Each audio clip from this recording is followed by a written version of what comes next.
Dari kecil itu, kalau ada yang menindas kita, istilahnya menindas atau meremehkan, dia nggak rela, makanya dia yang maju. Karena jasa Mohtar itulah daratan dan lautan kita menjadi menyatu. Wilayah lautan dan daratan kita sebagai konsekuensi implikasi diratifikasinya Azas Negara Kepulauan.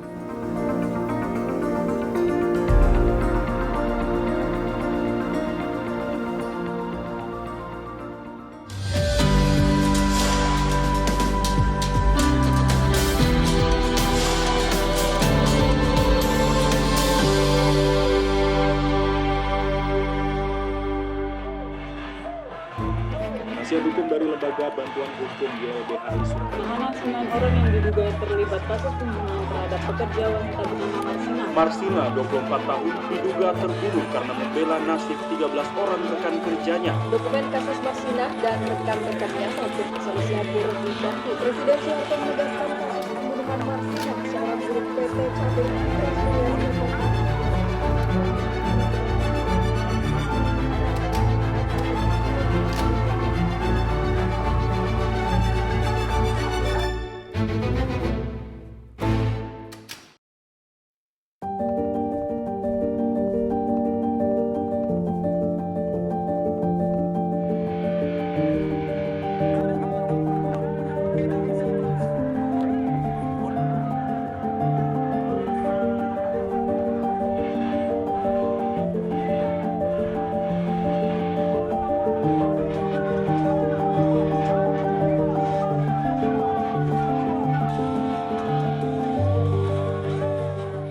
Ibu Marsina berani melawan tirani, kezoliman yang saat itu zaman Orde Baru.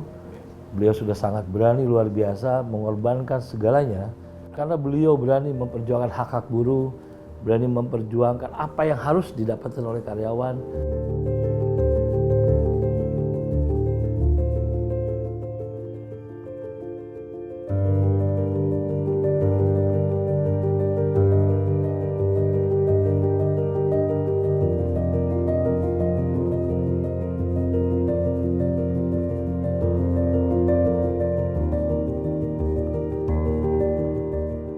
Memperjuangkan hak-hak buruh, berani memperjuangkan apa yang harus didapatkan oleh karyawan. Walaupun diintimidasi sangat luar biasa, diancam, beliau tidak takut. Semangat pengorbanan, keberanian, dan integritas yang luar biasa. Itu yang harus kami contoh dari Ibu Marsina, sosok pahlawan wanita yang sangat-sangat luar biasa, mengorbankan masa depannya, mengorbankan masa mudanya, mengorbankan segalanya untuk perjuangan buruh. Tentu ini suatu hal yang tidak mudah. Di tengah tekanan Orde Baru saat itu, beliau betul-betul ikhlas mengorbankan segalanya.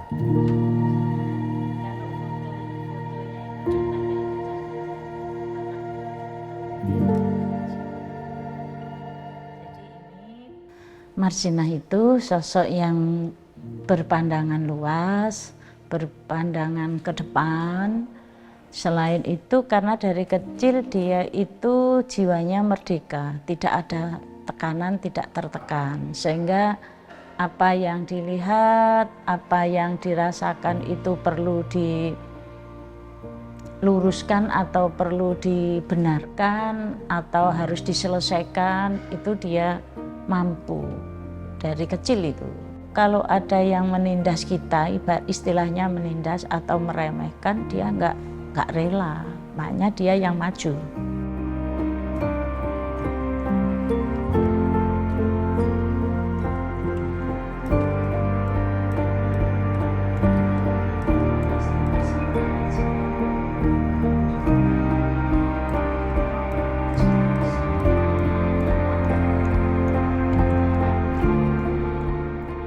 Pada saat kami masih kecil ditinggal oleh ibu saya dan bapak saya juga jarak berapa sudah nikah, sehingga saya yang bersama dengan adik Marsina, sedangkan yang satunya adik saya yang kecil itu ikut nenek dari bapak. Nah, Apa yang saya alami sehari-hari dengan adik, ya namanya tidak punya ibu, pasti bermain. Nomor satu itu hanya bermain, tidak punya kewajiban begini-begini, enggak.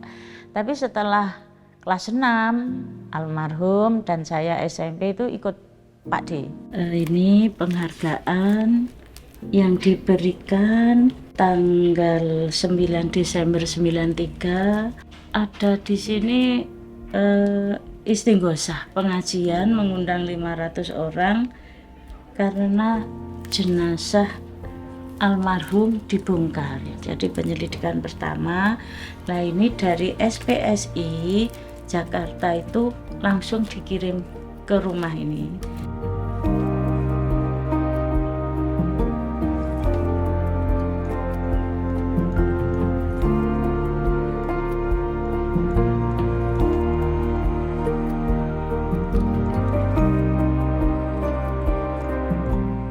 Ada pembantunya tetangga itu dia bilang itu buruhnya itu jenenge sopo kan. Sering bertanya itu buruh. Saya itu ngeri kalau ada kata-kata buruh. Jangan panggil buruh, panggil rewang atau pembantu jangan gitu. Nah, ternyata sekarang kok namanya dia itu disebut istilahnya buruh. Jadi pahlawan ya pahlawan buruh. Padahal saya dulu itu ibaratnya membenci bahasa buruh, terlalu kasar.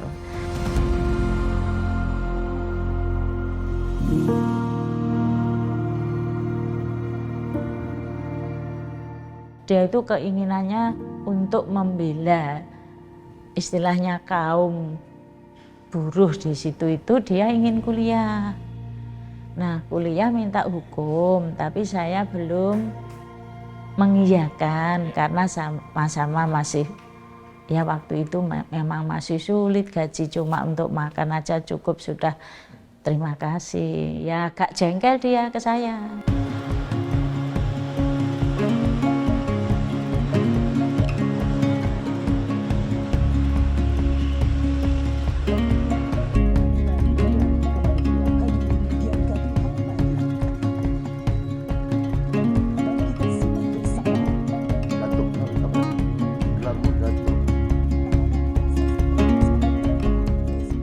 Dengan diakui sebagai pahlawan nasional, kami sedikit banyak merasa perjuangan adik saya dihargai, diakui. Kami berterima kasih kepada Bapak Presiden Jenderal Prabowo Subianto yang telah memberi anugerah gelar almarhum Ibu Marsina.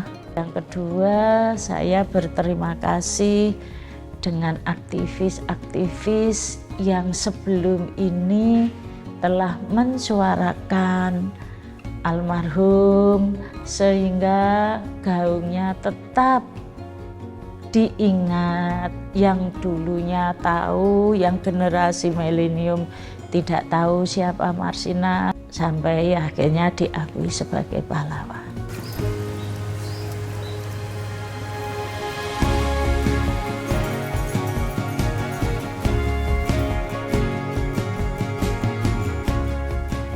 Yang bisa diambil dari generasi saya itu yang pertama keberaniannya. Padahal kan dia sosok perempuan, tapi dia tuh tegas, berani, dia tuh berani melantangkan kebenarannya, memperjuangkan hak-haknya, apa yang harus diperjuangkan gitu. Dengan melihat sosok Bu Marsinah yang memperjuangkan hak asasi atau kepedulian terhadap wanita, kita bisa bekerja keras tanpa memandang batas antara wanita dan laki-laki. Beliau memperjuangkan aspirasi rakyat kecil gitu, untuk memperjuangkan hak-hak para buruh yang harus diperjuangkan.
Profesor Mokhtar Kusumatmadja adalah sosok arsitek salah satu pembangunan hukum, ya, arsitek hukum yang dibilang tadi adalah pemersatu, ya.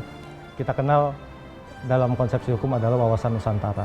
Pemersatu ini artinya dia membuat konsepsi arsitek deklarasi Juanda 1957. Nah, deklarasi Juanda ini mengubah ordonansi Belanda ini 1939 menjadi dari 3 mil menjadi 12 mil.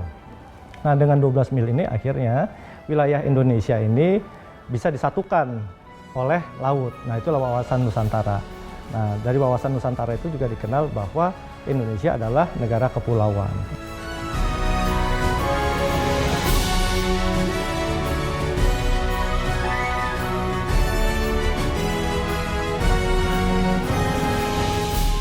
Jadi dari deklarasi Juanda, kemudian upaya untuk mengaturnya dalam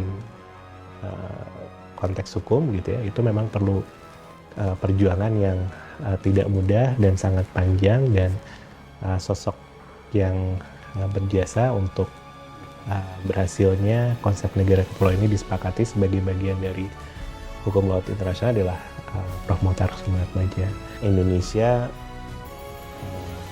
menambah luas wilayah secara signifikan tanpa harus menembakkan sebutir peluru pun gitu ya. Itu istilah yang banyak digaungkan dengan konsep wawasan Nusantara ini.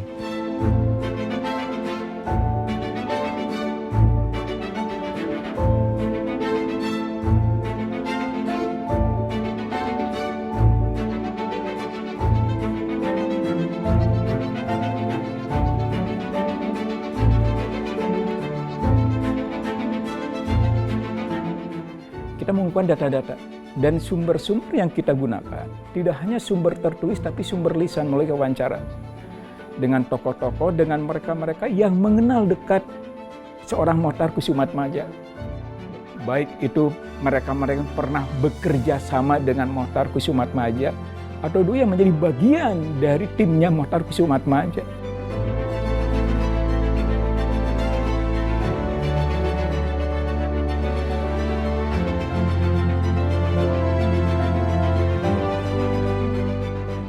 Wilayah kita karena jasa Mokhtar itulah daratan dan lautan kita menjadi menyatu. Daratan kita yang semula hasil proklamasi 2 juta sekian, digabung lautan kita yang 3 juta, jadi total kita 5 juta lebih. Wilayah lautan dan daratan kita sebagai konsekuensi implikasi diratifikasinya Azas Negara Kepulauan.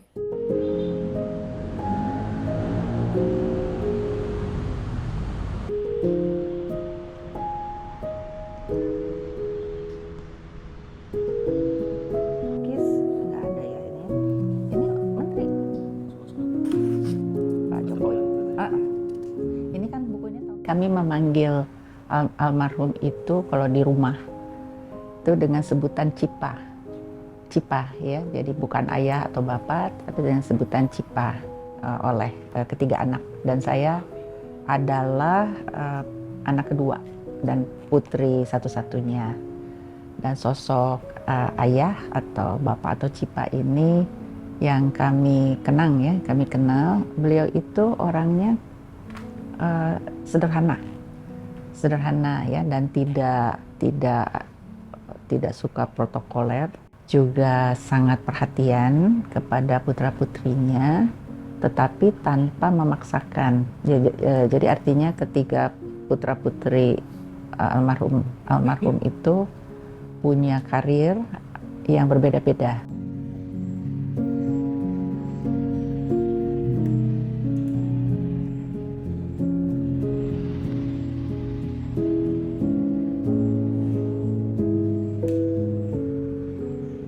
Di balik kesibukannya, dia punya perhatian yang besar. Ya, jadi waktu saya datang ke hotel, masuk kamarnya, dia bilang, "Kamu kurus sekarang?" Dia bilang gitu. Jadi dia bisa tahu, melihat ya. "Kamu kurus sekarang. Ayo pesen itu apa? Mau makan apa?" Gitu. Jadi sentuhan sebagai seorang orang tuanya itu tetap ada gitu ya. Mungkin karena Bapak pada dasarnya adalah seorang pendidik. Jadi tidak pernah memaksakan pikirannya ya. saya kebetulan pada waktu itu mengambil desain, mengambil seni. Itu Bapak tidak masalah dengan itu. Tolong jaga dua hal, yaitu integritas secara personal, jadi integritas kita sebagai individu, dan yang kedua adalah integritas profesional kita. Apapun yang kita lakukan ya, atau jalankan, ataupun karir, jaga integritas tersebut.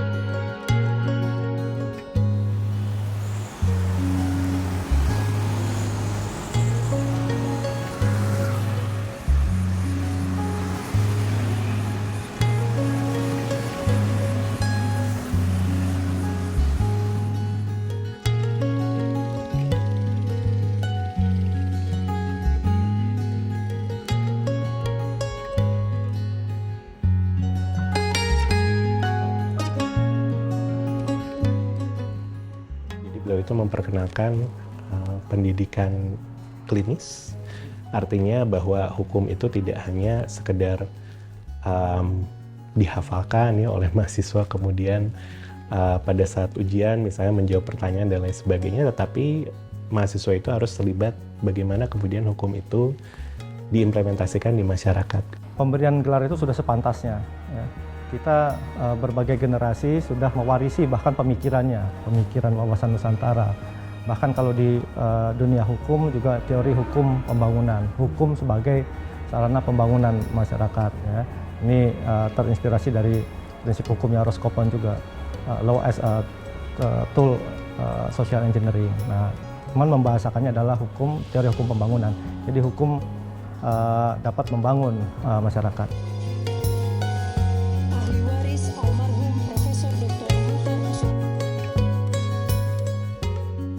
Tentu kami sangat bersyukur dan berterima kasih kepada pemerintah, terutama kepada Bapak Presiden yang berkenan menganugerahkan gelar pahlawan tahun lalu pada almarhum. Almarhum itu ingin sekali mewujudkan wawasan Nusantara itu tidak hanya dari aspek teritorial integrity, satu kesatuan, dan juga aspek hukum, tetapi juga dari sisi aspek pembangunan. Meskipun beliau bukan dari latar belakang pembangunan kan, hukum, tapi gimana caranya ini juga mengembangkan wawasan Nusantara sebagai satu kesatuan, tapi dalam pembangunan untuk Indonesia.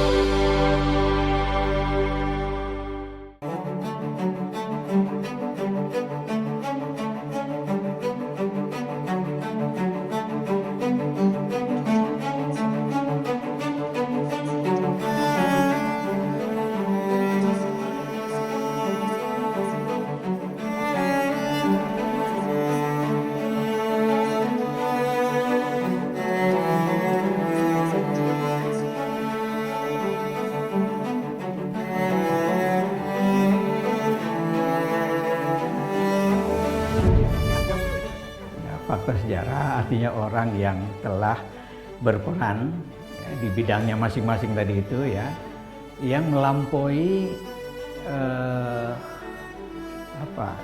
tugasnya gitu. Jadi kan pahlawan itu yang orang yang primus inter pares, yang di atas dari rata-rata yang lain gitu ya.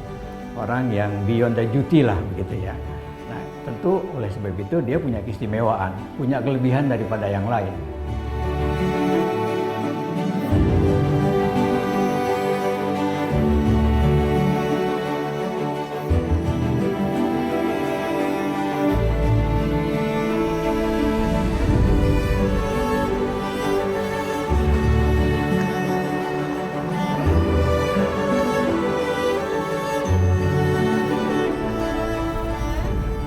Sering ditafsirkan itu perjuangan bersenjata, tapi kan memimpin juga bisa dalam organisasi, dalam kelembagaan, yang karyanya itu bermanfaat bagi bangsa dan negara, yang melampaui lintas daerah.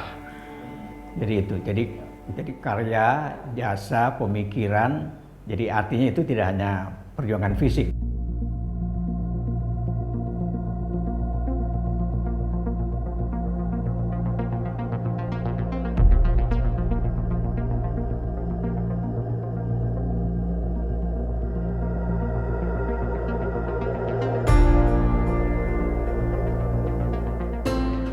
Semua berkas yang masuk ke TP2GP tentu saja secara administrasi disortir dulu, dievaluasi oleh Kementerian Sosial. Nah, setelah syarat-syarat administrasi itu lengkap, maka masuklah ke syarat uji petik, penelitian, pengkajian tentang naskah-naskah dari calon pahlawan nasional yang diusulkan. Kami di TP2GP ya selalu melihat secara kronologis dari lahir sampai wafat, dilihat apa saja jabatannya, pendidikannya, kemudian benang merahnya apa dari lahir sampai wafat itu, benang merahnya apa. Nah, jika ada benang merahnya, itu menunjukkan bahwa ada konsistensi dalam perjuangannya.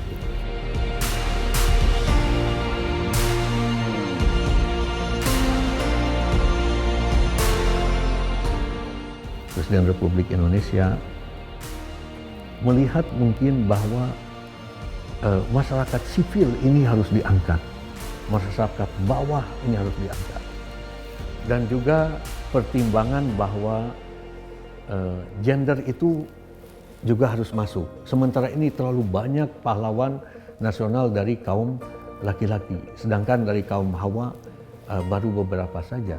Saya sempat membuat perbandingan tadi, ketimpangan pemerataan pahlawan itu menjadi dasar saya kira. Kemudian profesi atau kepakaran atau jasa yang diberikan itu seimbang lah antara yang bersifat fisik dan yang pemikiran misalnya kan gitu. Yang diplomasi, karena itu tadi kita kalau menyebut Pak Muhtar Kusumaatmadja ya bagaimana wawasan Nusantara bisa terwujud ya tanpa perjuangan diplomasi yang panjang.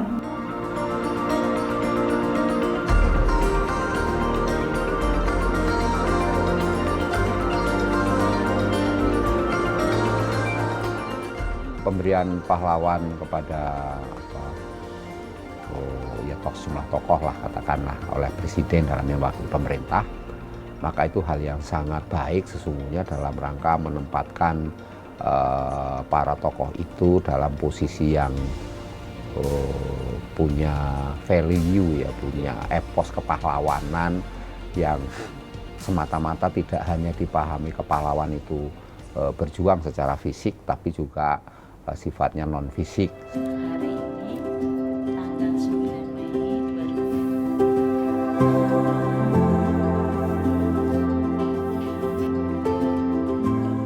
2020. Bagaimana keberadaan Marsinah di masa lalu, kemudian untuk meraih sesuatu yang kemudian di mungkin seratusan tahun yang akan datang lah. Ada orang membicarakan lagi, oh pahlawan itu ya Marsinah itu sebagai titik poinnya. Nah dari Marsinah itu kemudian tinggal memodifikasi agar Marsinah-Marsinah lain juga kena gitu loh, muncul gitu, maksudnya kayak gitu loh Mas.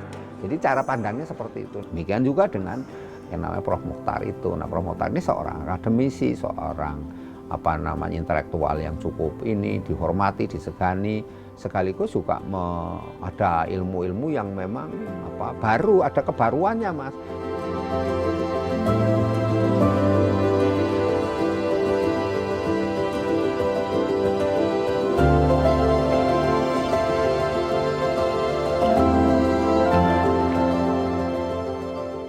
Jadi sebenarnya pertanyaan kita kan, mengapa kita perlu pahlawan? Kan itu, rupanya kita masih perlu contoh, masih perlu teladan begitu untuk bangsa yang menghadapi berbagai masalah kan, konflik lah, ya kan, ancaman kemiskinan, maka mesti ada pahlawan yang bisa memberantas kemiskinan. kerusakan lingkungan lah, berarti kita perlu ada pahlawan lingkungan dan seterusnya, Mas. Jadi di situ kenapa seorang pahlawan kemudian dibutuhkan buat masyarakat yang masih perlu rupanya mengambil contoh dari orang-orang hebat itu, kan begitu.